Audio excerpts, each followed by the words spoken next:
If MPs want to depose a Prime Minister, they must first be able to adequately answer two questions. Is the Prime Minister failing in the job the people elected him or her to do? And if so, is there someone else in the party who can get the job done more effectively? Having seen the unedifying and ruthless contest between senior Tory MPs to take Johnson's job, you'd have to say the answer to both questions is no.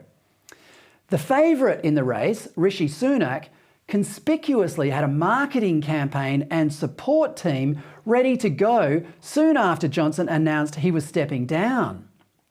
Deciding who takes Johnson's job is a difficult process. Conservative MPs will decide the final two contenders today. Sunak is popular with the MPs and will almost certainly make the cut. The other contender will be either Foreign Secretary Liz Truss or Trade Minister Penny Mordaunt. It then goes to the Conservative Party membership, which is about 200,000 people. Again, Sunak is supposedly popular with them, although yesterday a spanner was thrown in the works when 2,000 members signed a petition asking that Boris Johnson also be placed on the ballot, so members have an option to vote for him to continue.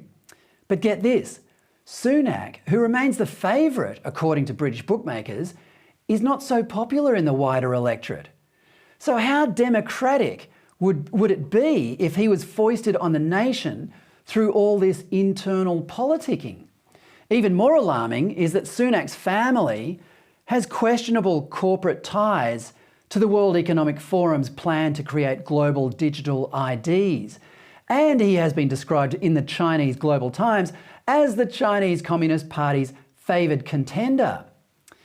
These represent dramatic departures from the agenda for which 14 million Britons voted in 2019. Now, there are warning signs here for Australia. Johnson had a clear mandate. Anthony Albanese, not so much. He won only a third of the primary vote in the election this year, and his policies for renewables and net zero risk alienating large sections of Australian battlers. His honeymoon can't last much longer.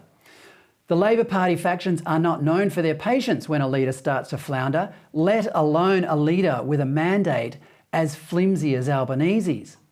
The question is, will his Labor colleagues, should they ever start to question his leadership, do so for the good of the nation or to service their own political ambitions? You'd have to hope, for the sake of Australia, that Albanese can somehow make it to the next election with his leadership intact.